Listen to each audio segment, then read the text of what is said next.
Hello student, कैसे हैं आप लोग। मुझे उम्मीद है कि आपने मेरी पहली 3 वीडियोस देखी होंगी जिनमें हमने ज्योग्राफी की फर्स्ट बुक के टोटल 4 चैप्टर कवर किए हैं। और आज हम कवर करने वाले हैं ज्योग्राफी का 5th चैप्टर जिसका नाम है सेकेंडरी एक्टिविटीज़। तो आओ इस चैप्टर को स्टार्ट करते हैं और जल्दी से कवर करने की कोशिश करते हैं। तो जैसे कि हमने बताया, चैप्टर का नाम है सेकेंडरी एक्टिविटीज़ यानी द्वितीयक गतिविधियाँ। तो एक बार हमें ये जान लेना चाहिए कि एक्टिविटीज़ क्या है। वैसे ही मैंने लास्ट वीडियो में एक्सप्लेन किया था कि हमने इकोनॉमिक एक्टिविटीज़ को टोटल 3 पार्ट में डिवाइड किया है। आगे चल के हम फोर्थ भी पढ़ेंगे, क्वार्टरनी एंड क्विनरी भी पढ़ेंगे। बेसिकली हमने 3 पार्ट्स में डिवाइड किया है।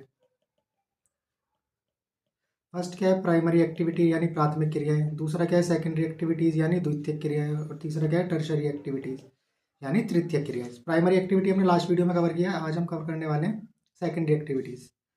और ये इकोनॉमिक एक्टिविटीज़ क्या होती हैं? इकोनॉमिक एक्टिविटीज़ या आर्थिक गतिविधियाँ हम उन्हें कहते हैं जिनसे या तो हम कोई इनकम जनरेट करें या हम ह्यूमन लाइफ को ईजी कर दें। तो उन एक्टिविटीज़ को हम कहते हैं इकोनॉमिक एक्टिविटीज़ या आर्थिक गतिविधियाँ। तो आप समझते हैं कि what does you mean by the secondary activity, कि हमें क्या समझ आता है, क्या है द्वितीयक गतिविधियाँ। तो द्वितीयक गतिविधियों का अर्थ क्या है, meaning of the secondary activities.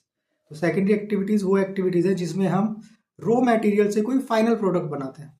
और रॉ मटेरियल क्या, रॉ मटेरियल वो जो हमने प्राइमरी एक्टिविटीज़ से एक्सट्रैक्ट किया है, उसको पाया है। उस मटेरियल से जब हम प्रोसेस करके उसको मैन्युफैक्चर करके हम नया प्रोडक्ट बनाएंगे तो इस प्रोसेस को ही हम बोलते हैं द्वितीयक गतिविधि है, सेकेंडरी एक्टिविटी। तो secondary activities transform raw material into valuable products, यानी वो प्रोडक्ट जो हमारे किसी यूज का हो, उसकी कोई वैल्यू हो। And provide finish good for consumer consumption, यानी हमारे कंजम्पशन के लिए उसे फाइनल प्रोडक्ट के तौर पे बना के दे। जैसे कार को भी तो हम कंज्यूम करते हैं, तो वो भी एक सेकेंडरी एक्टिविटी का पार्ट है। टीवी बनाना वो भी सेकेंडरी एक्टिविटी का पार्ट है। तो उसको हम कंज्यूम कर रहे हैं। कंज्यूम करने का मतलब ये नहीं कि हम उसको ईट कर रहे हैं, नहीं, कंज्यूम मतलब उसको यूज़ कर रहे हैं और अपनी लाइफ को ईजी कर रहे हैं। द्वितीयक गतिविधियां कच्चे माल को मूल्यवान उत्पादों में परिवर्तित करती है और उपभोक्ता उपभोग के लिए तैयार माल को उपलब्ध कराती है। अब ये सेकेंडरी एक्टिविटी को बेसिकली हमने 3 पार्ट्स में डिवाइड किया है। कौन कौन सी? फर्स्ट होती है मैन्युफैक्चरिंग, फिर होती है प्रोसेसिंग और एक होती है कंस्ट्रक्शन। मैन्युफैक्चरिंग माने कि हम कोई चीज़ प्रोड्यूस कर रहे हैं। प्रोसेसिंग माने कि जैसे मान लो हमने खेती करके टमाटो को उगाया और उस टमाटो को प्रोसेस करके हमने टमाटो केचप बना दिया, तो वो भी सेकेंडरी एक्टिविटी का ही पार्ट आएगा। कंस्ट्रक्शन एक्टिविटी में क्या है कि हम कोई बिल्डिंग बना रहे हैं, कोई ऑफिस बना रहे हैं, कोई घर बना रहे हैं, कोई हॉस्पिटल बना रहे हैं। तो ये तीनों एक्टिविटीज सेकेंडरी एक्टिविटीज का पार्ट है। और इस चैप्टर में हम कवर करने वाले मैन्युफैक्चरिंग। ठीक है, ये मुख्य रूप से विनिर्माण, प्रसंस्करण और निर्माण उद्योग से संबंधित है। और इस चैप्टर में हम कवर करेंगे मैन्युफैक्चरिंग। तो आओ उसको पढ़ते हैं। मैन्युफैक्चरिंग को हिंदी में बोलते हैं विनिर्माण। Manufacturing is the process of turning raw material और पार्ट्स, यानी या तो एक पूरे रॉ मटेरियल से हम कोई फाइनल प्रोडक्ट बना दें या डिफरेंट डिफरेंट पार्ट को कनेक्ट करके फिर कोई हम प्रोडक्ट बनाएं। तो इस पूरी प्रोसेस को ही बोला जाता है मैन्युफैक्चरिंग। तो manufacturing is the process of turning raw material और parts into finish good with the help of tools, human labour, machinery and chemical processing, यानी इन सब चीज़ों की हेल्प से हम एक रॉ मटेरियल या पार्ट को एक फाइनल प्रोडक्ट में बना के रखते हैं। विनिर्माण वह प्रक्रिया है जिसके द्वारा कच्चे माल या पुर्जों को औजारों, मानव श्रम, मशीनरी और रासायनिक प्रक्रियाओं की सहायता से तैयार माल में परिवर्तित किया जाता है। Manufacturing includes production from handicraft, यानी जो हाथ से चीज़ें बनी हो, जैसे कि हमारी बीड्स हो गई, मालाएं हो गई, या मटके हो गए, मतलब पोटरी हो गई जिसमें चीज़ों को स्टोर करते हैं। हैंडीक्राफ्ट से भी हो सकते हैं। Moulding of iron and steel, यानी आयरन एंड स्टील को यूज़ करके हमने कोई मशीन मोल्ड करी हो। असेंबलिंग डेडिकेट कंप्यूटर कंपोनेंट्स, यानी कंप्यूटर में क्या होता है कि अलग अलग कंपोनेंट्स को हम एक आईसी बोर्ड पे कनेक्ट करते हैं और फिर पूरा हमारा कंप्यूटर रेडी होता है, वो भी मैन्युफैक्चरिंग का पार्ट है। या हम कोई स्पेस व्हीकल बनाए, एयरक्राफ्ट बनाए, फाइटर जेट बनाए, या फाइनली जो स्पेस में जाते हैं स्पेस क्राफ्ट बनाए। विनिर्माण हस्तशिल्प उत्पादन से लेकर लोहे और इस्पात की ढलाई और विशेष कंप्यूटर घटकों या अंतरिक्ष यानों की असेंबली तक सब कुछ शामिल है। The common characteristics of any manufacturing क्या है कि उसमें पावर का यूज़ होगा। अब भाई हम इंडस्ट्री लगाएंगे तो हमें पावर चाहिए ना, मशीनें हाथ से थोड़ी चलेंगी, मशीनें तो बिजली से ही चलेंगी ना। और क्या है कि mass production of identical product, यानी एक जैसे ही प्रोडक्ट हम लार्ज स्केल पे प्रोड्यूस करते हैं। और हमें स्पेशलाइज लेबर भी चाहिए, यानी जिसको वो काम आता हो, मशीनें ऑपरेट करनी आती हो, उस प्रोडक्ट के बारे में इंफॉर्मेशन हो। किसी भी विनिर्माण की सामान्य विशेषताएं क्या है कि बिजली का उपयोग, समान उत्पादों को बड़े पैमाने पर उत्पादन और कारखाने में विशेषीकृत श्रम का उपयोग, यानी स्पेशलाइज लेबर का यूज करना है। अब जो मॉडर्न टाइम्स की लार्ज स्केल मैन्युफैक्चरिंग यूनिट्स हैं उनके क्या क्या करेक्टरिस्टिक्स हैं, क्या क्या उनकी विशेषताएं हैं, तो आओ पढ़ते हैं। Characteristics of modern large scale manufacturing, यानी आधुनिक बड़े पैमाने के विनिर्माण की क्या क्या विशेषताएं हैं। सबसे वन क्या है कि स्पेशलाइजेशन ऑफ स्किल, यानी जो उनका काम है उसमें वो परफेक्ट है, स्पेशलाइज्ड है। मेथड्स, स्पेशलाइजेशन ऑफ स्किल और मेथड ऑफ प्रोडक्शन, यानी कौशल और उत्पादन की विधियों में विशेषीकरण, वो अपने काम में एकदम एक्सपर्ट है। It involve production of large quantity of standardize item, यानी जितने हम आइटम प्रोड्यूस करेंगे सब स्टैंडर्डाइज होंगे, कोई ये नहीं है कि कोई छोटा बन गया कोई बड़ा बन गया, नहीं, सबका साइज वेट जो भी अलग अलग प्रोडक्ट है वो सबका सेम होगा। ये थोड़ी एक हमने गाड़ी बनाई वो थोड़ी बड़ी बन गई, दूसरी बनाई वो छोटी बन गई, नहीं, सारी गाड़ी सेम साइज की ही बनेगी। Where each worker performs specific task, यानी हर वर्कर को अपना टास्क पता है, वो अपना टास्क परफॉर्म करेगा और उसको रिपीटेटिव मोड पे परफॉर्म करेगा कि आज भी वही कर रहा है, कल भी वही कर रहा है, परसों भी वही करेगा, ऐसे नहीं कि आज कुछ और करा कल कुछ और करा, नहीं। To contribute to the final product, इसमें मानकीकृत वस्तुओं की बड़ी मात्रा में उत्पादन शामिल है, जहां प्रत्येक कार्यकर्ता अंतिम उत्पादों में योगदान देने के लिए विशिष्ट दोहराव वाले कार्य करता है। दूसरा क्या है कि इसमें मशीनों का इस्तेमाल होता है, यानी मैकेनाइजेशन हो जाना, यंत्रीकरण हो जाना। It is heavily dependent on mechanical devices and automated equipments, यह यांत्रिक उपकरणों और स्वचालित यंत्रों पर काफी हद तक निर्भर होता है। थर्ड क्या है, ऑटोमेशन की फुली ऑटोमेशन कर देना। ऑटोमेशन का मेन टारगेट क्या है कि ह्यूमन डिपेंडेंसी को रिड्यूस कराना, अपनी इंडस्ट्री का प्रॉफिट इंक्रीज करना, क्योंकि मशीनें थोड़ी सैलरी मांग रहे हैं, ठीक है। It allow manufacturing process to operate without the human dependence, यह विनिर्माण प्रक्रियाओं को मानवीय निर्भरता के बिना संचालित करने की अनुमति देता है, यानी ह्यूमन डिपेंडेंसी कम हो जाती है। अब ह्यूमन की तो टेंडेंसी है ना, वो बीमार भी हो सकते हैं, छुट्टी भी ले सकते हैं फंक्शन में, बट मशीनों के साथ ऐसा कुछ नहीं है। तो इसका क्या फायदा होगा कि हम कंटिन्यूटी में चीज़ों को प्रोड्यूस कर सकते हैं विदाउट अफेक्टिंग एफिशिएंसी या without affecting the total production rate. Next क्या है कि टेक्नोलॉजिकल इनोवेशन। टेक्नोलॉजिकल इनोवेशन इतनी क्यों जरूरी है, जिससे हम अपनी एफिशिएंसी इंप्रूव करते हैं, वेस्ट को मिनिमाइज करते हैं, एनवायरनमेंट पे अगर किसी इंडस्ट्री से इम्पैक्ट कर रहा है तो पड़ रहा है तो उसको भी रिड्यूस करने की कोशिश करते हैं। इसेंशियल फॉर क्वालिटी कंट्रोल, कि हम क्वालिटी मेंटेन रख पाएँ, एक जैसी क्वालिटी के ही प्रोडक्ट प्रोड्यूस करें। मिनिमाइजिंग वेस्टेज, के वेस्ट को रिड्यूस करें। रिड्यूसिंग इनएफिशिएंसी, यानी जो अकुशलता है उसको खत्म करने की कोशिश करें या कम करने की, मिनिमाइज करने की कोशिश करें। Help industries to address environmental concern, यानी अगर किसी इंडस्ट्री से एनवायरमेंटल पोल्यूशन हो रहा है किसी भी तरह का, तो टेक्नोलॉजिकल इनोवेशन से उसको भी मिनिमाइज किया जा सकता है। गुणवत्ता नियंत्रण, अपव्यय को कम करना, यानी वेस्टेज को कम करना, अक्षमताओं को दूर करने के लिए आवश्यक है। उद्योगों को पर्यावरण संबंधी चिंताओं को दूर करने में भी सहायता करता है। अब जब कोई लार्ज स्केल इंडस्ट्री होगी तो उसका ऑर्गेनाइजेशनल स्ट्रक्चर भी होगा, यानी ऑर्गेनाइजेशनल स्ट्रक्चर के पता है उसमें कि हर किसी वर्कर को क्या क्या काम करना है, सबके काम डिवाइडेड है। ये नहीं है कि जिसका जो मन आ रहा है वो काम कर रहा है, नहीं, वहाँ पे यही पता है कि डिसीजन कौन लेगा, फाइनल उस डिसीजन को इम्प्लीमेंट कौन करेगा। तो पूरी एक ऑर्गेनाइजेशन, एक संगठनात्मक ग्रुप के रूप में काम करता है, संगठनात्मक संरचना डिसाइड होती है, यानी organizational structure and stratification. Stratification माने कि हर किसी का काम डिस्ट्रीब्यूट है। संगठनात्मक संरचना और स्तरीयकरण, हर किसी के स्तर डिफाइन किए हुए हैं।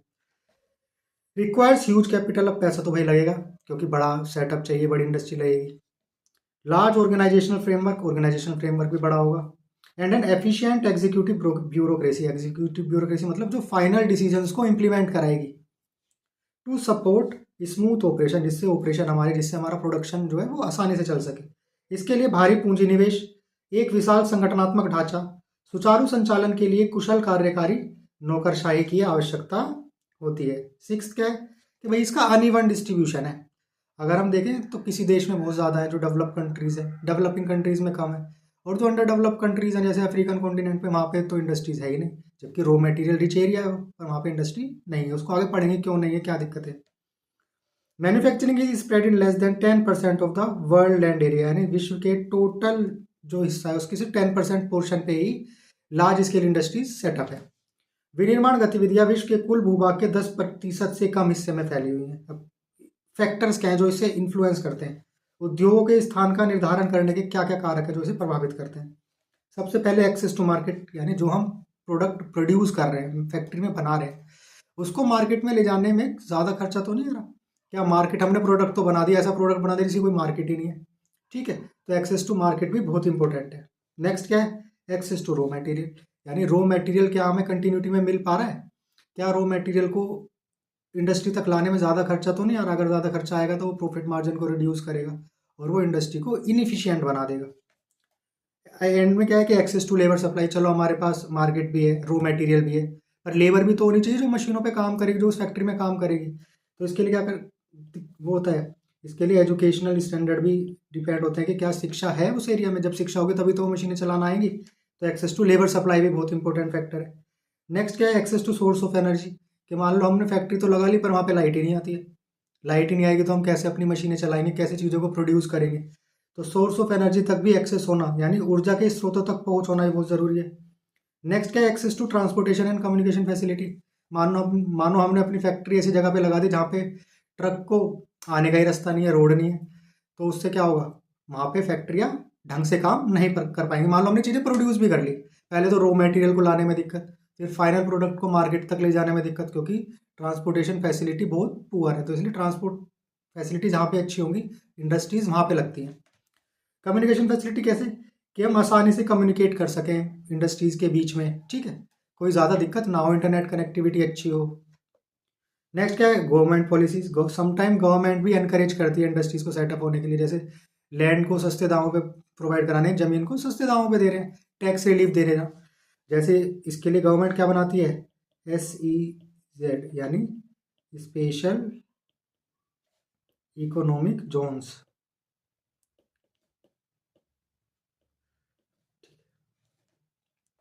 नेक्स्ट क्या है, लिंक बिटवीन इंडस्ट्री। अब कुछ कुछ इंडस्ट्री ऐसी होती है कि जिनके, मान लो कि हमें फाइटर जेट बनाना है, तो फाइटर जेट का ये नहीं है कि एक ही कंपनी सारे कंपोनेंट्स बना देगी। इंजन कोई बनाएगा, उसके ऊपर लगने वाली शील्ड कोई बनाएगा, उसके विंग्स में लगने वाले जो विंग स्पैन है वो कोई बनाएगा। तो ये सारी इंडस्ट्री ऐसी होनी चाहिए कि सब आसपास ही हैं, जिससे फाइनल जेट को बनाने में ज़्यादा दिक्कत ना हो। तो उसको कहते हैं कि लिंक बिटवीन इंडस्ट्री। अगर लिंकेज अच्छा होगा, एग्लोमरेशन होगा, तो उससे क्या होगा कि हम फाइनल प्रोडक्ट जो है उसको फास्ट पेस पे बना सकते हैं, उसमें ज़्यादा टाइम नहीं लगेगा। और अगर दूर दूर होंगे तो ट्रांसपोर्टेशन में भी तो खर्चा आता है, जिससे हमारा प्रॉफिट मार्जिन भी रिड्यूस होता है। अब हमने मैन्युफैक्चरिंग इंडस्ट्रीज को अलग अलग उसमें क्लासीफाई किया है, वर्गीकरण किया है। कैसे वर्गीकृत किया है, कि सबसे पहले उनके साइज़ के आधार पे, कि जैसा उनका साइज़ है वैसे कर दो। तो साइज़ के आधार पर सबसे पहले हमने किया कॉटेज इंडस्ट्री यानी कुटीर उद्योग, फिर हमने किया स्मॉल स्केल इंडस्ट्री, और फिर आगे लार्ज स्केल इंडस्ट्री को आगे हम डिटेल में पढ़ेंगे। नेक्स्ट हमने स्ट्रेटिफिकेशन या क्लासिफिकेशन कैसे किया है, कि वो कैसा रॉ मटेरियल यूज़ कर रहे हैं। क्या वो एग्रीकल्चर वाला मटेरियल यूज़ कर रहे हैं, यानी टमाटो पोटैटो टाइप ये चीज़ यूज़ कर रहे हैं, या कोई मिनरल्स को यूज़ कर रहे हैं, ठीक है, या क्या वो कोई केमिकल प्रोडक्ट यूज़ कर रहे हैं, ठीक है, एनिमल प्रोडक्ट यूज़ कर रहे हैं। तो हमने इनपुट और रॉ मटेरियल के बेसिस पे भी डिफाइन किया है। आएगा कि वो आउटपुट कैसा प्रोडक्ट बना रहे हैं, क्या वो कोई इंटरमीडिएटरी प्रोडक्ट है। इंटरमीडिएटरी प्रोडक्ट मतलब कि वो फाइनल किसी दूसरे फाइनल प्रोडक्ट को बनाने में हेल्प करेगा। और दूसरा टाइप का प्रोडक्ट क्या है, कि वो फाइनल है, जैसे टीवी है, अब टीवी फाइनल प्रोडक्ट है। तो यानी हमने आउटपुट कैसा प्रोडक्ट बनाया उसके बेसिस पे भी डिफाइन किया है। उसकी ओनरशिप कैसी है, कि क्या उसे गवर्नमेंट ओन करती है, कोई प्राइवेट एंटिटी ओन करती है, या गवर्नमेंट एंड प्राइवेट मिलके ओन करती है, या मल्टीपल प्राइवेट एंटिटी मिलके उसको ओन कर रही है। तो ओनरशिप के बेसिस पे भी हमने अलग अलग इंडस्ट्रीज को डिफाइन किया है, उसके स्वामित्व यानी ओनरशिप। और एंड में आती है हाई टेक्नोलॉजी इंडस्ट्रीज, ठीक है। तो अब सबसे पहले हम पढ़ेंगे industries based on their size, यानी आकार के आधार पर उद्योग। तो आकार के आधार पर सबसे छोटी इंडस्ट्री कौन सी होती है, कोटेज या हाउस होल्ड इंडस्ट्री, यानी जो घर से ही हम ऑपरेट कर सकते हैं। इसको हिंदी में बोलते हैं कुटीर या घरेलू उद्योग। Artisans manufacture goods in their homes using locally available raw material, यानी लोकली जो उस एरिया में मटेरियल अवेलेबल है उसका यूज़ करके ही हम चीज़ों को बनाएं। जैसे क्या, मैट यानी हमने चटाई बना दी, फर्नीचर बना दिया, सोफ़ा बेड टेबल, कोई पोट्री बना दी यानी मिट्टी के बर्तन बना दिए। कारीगर स्थानीय स्तर पर उपलब्ध कच्चे माल का उपयोग करके अपने घरों के सामान बनाते हैं, जैसे कि चटाई बनाना, फर्नीचर बनाना, मिट्टी के बर्तन बनाना। तो ये सबसे छोटे लेवल की इंडस्ट्री है जिसको हम अपने घर से ही ऑपरेट कर सकते हैं। इससे जब हम थोड़ा बड़ा चलते हैं तो कहाँ आते हैं, स्मॉल स्केल इंडस्ट्री यानी लघु उद्योग। इसमें क्या है, it refers to the production of good on small scale by using limited resources, यानी यहाँ पे भी हम लिमिटेड रिसोर्सेज यूज कर रहे हैं जो आसपास लोकली मिल रहे हैं। जैसे क्या है, हमने छोटी सी एक वर्कशॉप एस्टेब्लिश कर दी, वर्कशॉप आउटसाइड होम और कॉटेज ऑफ द प्रोड्यूसर। इसका तात्पर्य सीमित संसाधनों का उपयोग करके छोटे पैमाने पर वस्तु के उत्पादन से। उदाहरण के लिए उत्पादक के घर या झोपड़ी के बाहर स्थित कार्यशाला, यानी हमने छोटी एक वर्कशॉप बना दी, ज़्यादा बड़ी नहीं है वर्कशॉप वो, और वो ज़्यादा ऑटोमेटेड भी नहीं होगी, मैकेनाइजेशन भी ज़्यादा नहीं होगा। एंड में क्या आता है, लार्ज स्केल इंडस्ट्रीज यानी बड़े पैमाने के उद्योग। इसमें क्या है कि इट इन्वॉल्व्स लार्ज मार्केट, यानी ये जो प्रोडक्ट बनाएगी वो लार्ज मार्केट के लिए। ऊपर जो हमने दोनों पढ़े कोटेज और स्मॉल स्केल इंडस्ट्रीज में लोकल लेवल की मार्केट है, ज़्यादा लार्ज स्केल पे मार्केट नहीं है। इसमें वेरियस रॉ मटेरियल्स यूज होते हैं जो अलग अलग जगह से आएंगे, यानी यहाँ पे एक मटेरियल यहाँ से आ रहा है, एक मटेरियल यहाँ से आ रहा है। इसमें क्या है, लोकल एरिया से ही आ रहे हैं। इसमें समटाइम्स इंटरनेशनल लेवल पे भी आ सकते हैं, किसी दूसरे स्टेट से भी आ सकते हैं, किसी दूसरे देश से भी आ सकते हैं। एनर्जी की ज़्यादा रिक्वायरमेंट होती है यहाँ पे, क्योंकि बड़ी बड़ी मशीन होंगी तो ज़्यादा एनर्जी चाहिए हमें। यहाँ पे हमें स्पेशलाइज्ड वर्कर चाहिए, जैसे हमने ऊपर पढ़ा था ना कि ऑर्गेनाइजेशनल स्ट्रक्चर होता है, संगठनात्मक व्यवस्था होती है, तो वैसे ही वर्कर भी स्पेशलाइज होने चाहिए जो अपने काम में परफेक्ट हो, एक्सपर्ट हो। यहाँ पे हम एडवांस टेक्नोलॉजी का भी यूज़ करते हैं क्योंकि वो लार्ज स्केल पे चली गई है। नेक्स्ट क्या है कि industry based on the input और रॉ मटेरियल, कि मान लो हम कोई कृषि आधारित उद्योग लगाया है हमने, यानी हम जैसे हमने बताया ना कि टमाटो प्रोड्यूस किए, टमाटो से फिर टमाटो केचप बना दिया, पटैटो प्रोड्यूस किए, पटैटो से चिप्स बना दिया, तो उसको हम क्या बोलते हैं, एग्रो बेस्ड इंडस्ट्री या एग्रो प्रोसेसिंग इंडस्ट्रीज। आगे क्या है, mineral based industry. Mineral based industry में क्या आता है, जैसे आयरन एंड स्टील, यानी हमने लोहा और इस्पात।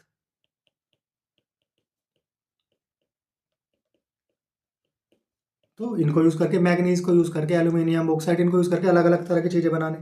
केमिकल बेस्ड इंडस्ट्री, यानी हम केमिकल से कुछ चीज़ें प्रोड्यूस कर रहे हैं, जैसे हमने पॉलीथीन वगैरह क्रिएट करना, तो ये केमिकल से क्रिएट होती हैं। आगे क्या है कि हम forest based raw material use कर रहे हैं, कि फॉरेस्ट से जो हमें मटेरियल मिल रहा है हम उसका इस्तेमाल करके कोई चीज़ें प्रोडक्ट बना रहे हैं। एंड में क्या है कि एनिमल बेस्ड इंडस्ट्री, जैसे लेदर इंडस्ट्री हो गई या वूल इंडस्ट्री हो गई, इनको हम यूज़ कर रहे हैं कि जिसमें एनिमल प्रोडक्ट यूज़ हो रहा है। तो इनपुट के बेसिस पे हमने टोटल 5 तरह में डिवीजन किया है, agro based, mineral based, chemical based, forest based and animal based. आगे क्या है कि कैसा वो आउटपुट प्रोड्यूस कर रहे हैं, फाइनल प्रोडक्ट कैसा बना रहा है, उसके बेस पे भी क्लासिफिकेशन कर सकते हैं। तो सबसे पहले क्या है कि बेसिक इंडस्ट्री, यानी बुनियादी उद्योग। बुनियादी उद्योग क्या करते हैं कि वो इंटरमीडिएटरी प्रोडक्ट्स बनाते हैं, कि जो किसी और चीज़ में को बनाने में इस्तेमाल होंगे। जैसे क्या, industry that produces goods which are used by other industry to produce good are known as the basic industries. वे उद्योग जो ऐसे सामानों का उत्पादन करते हैं जिनका उपयोग अन्य उद्योग सामान बनाने के लिए करते हैं, उन्हें मूलभूत उद्योग कहा जाता है। जैसे एग्जांपल क्या है, आयरन और स्टील इंडस्ट्री, कि हम आयरन और स्टील बना रहे हैं, बाकी आगे चल के स्टील किसी मशीन बनाने में भी यूज हो सकते हैं, आयरन भी यूज हो सकता है, स्टील ब्रिज बनाने में भी यूज हो सकता है, ठीक है। तो वो दूसरा फाइनल प्रोडक्ट बनाने में इस्तेमाल हो रहे हैं, वो इंटरमीडिएटरी प्रोडक्ट्स हैं, वो खुद में फाइनल प्रोडक्ट नहीं है। आगे क्या है, कंज्यूमर प्रोडक्ट, इनको हम बोलते हैं फाइनल प्रोडक्ट हैं, कि जिनको डायरेक्ट कंज्यूमर तक भेजा जा सकता है या उपभोक्ता वस्तु। तो the product produce by the industry are directly use by the consumer. जैसे टीवी बना दिया ना, टीवी बना दिया, फ्रिज बना दिया, ये फाइनल प्रोडक्ट है। एग्जाम्पल क्या है, bread, biscuit, T, soap, TV, fridge, ये सब चीज़ें। एंड में क्या करेंगे कि ओनरशिप के बेसिस पे हमने इंडस्ट्रीज को डिफाइन किया। तो पहला क्या है, पब्लिक सेक्टर इंडस्ट्री, यानी सार्वजनिक क्षेत्र के उद्योग, यानी जिसको कोई स्टेट ओन करता हो या कोई सरकार, गवर्नमेंट ओन करती हो, ठीक है। Own and manage by the government, यानी इसमें टोटली गवर्नमेंट मैनेज कर रही है सिस्टम्स को, सरकार के स्वामित्व और प्रबंधन में। नेक्स्ट क्या है, प्राइवेट सेक्टर इंडस्ट्रीज, यानी इसको कोई प्राइवेट एंटिटी, जैसे कि मैंने कोई इंडस्ट्री लगा दी तो मैं प्राइवेट एंटिटी हूँ ना, तो निजी क्षेत्र के उद्योग।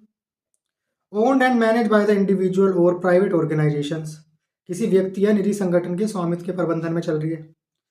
जॉइंट सेक्टर क्या हो सकती है कि प्राइवेट गवर्नमेंट या प्राइवेट प्राइवेट भी हो सकती है, कि संयुक्त क्षेत्र के उद्योग, established and manage by joint stock companies, और sometimes private and public sector के, प्राइवेट प्राइवेट भी हो सकते हैं, प्राइवेट गवर्नमेंट भी हो सकते हैं, ठीक है। संयुक्त स्टॉक कंपनियों द्वारा स्थापित और प्रतिबंधित, या कभी कभी निजी और सार्वजनिक क्षेत्रों द्वारा भी हो सकती है।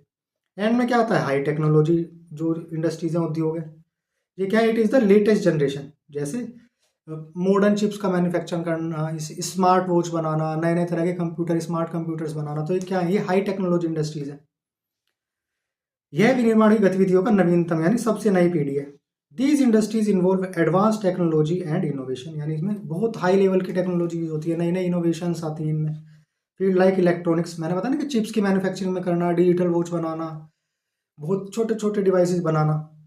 एरोस्पेस, यानी जो स्पेस में, स्पेस टेक्नोलॉजी में यूज होता है ना, एरोस्पेस बोलते हैं। इन उद्योगों में इलेक्ट्रॉनिक्स, एरोस्पेस आदि क्षेत्रों में उन्नत प्रौद्योगिकी और नवाचार यानी इनोवेशन शामिल है। The high tech industries that are regionally concentrated, self sustain, यानी किसी एक पर्टिकुलर रीजन में कंसंट्रेट होगी। सेल्फ सस्टेन यानी खुद के ऊपर डिपेंड रहती हैं, ज़्यादा दूसरों पर डिपेंड रहने की जरूरत नहीं। हाईली स्पेशलाइज्ड होंगी। अब जब हम चीज़ों को और मिनिमाइज कर रहे हैं, साइज मिनिमाइज कर रहे हैं, टेक्नोलॉजी हाई जा रहा है, तो हाईली स्पेशलाइज चाहिए, आर कोल्ड टेक्नोपोलिस। ये कह रहे हैं कि वो regions the high tech industries that are regionally concentrated और सेल्फ सस्टेन, के किसी और पे डिपेंड नहीं है, इन्हें हम क्या कहते हैं, टेक्नोपोलिस। क्षेत्रीय स्तर पर केंद्रित, आत्मनिर्भर और अत्यधिक विशिष्ट उच्च तकनीकी उद्योगों को टेक्नोपोलिस कहा जाता है। उदाहरण के लिए क्या है कि सैन फ्रांसिस्को के पास स्थित सिलिकॉन वैली। तो सिलिकॉन वैली में क्या होता है, इलेक्ट्रॉनिक्स प्रोडक्ट बनते हैं, फोन्स बनना, नए नए इलेक्ट्रॉनिक डिवाइस बनना। ठीक है, तो इस पूरे चैप्टर में हमने क्या पढ़ा, सेकेंडरी एक्टिविटीज़ के बारे में पढ़ा, और सेकेंडरी एक्टिविटीज़ में ही मेनली हमने मैन्युफैक्चरिंग पढ़ा। तो इस चैप्टर में इतना ही, जल्दी हम नेक्स्ट चैप्टर लाएंगे।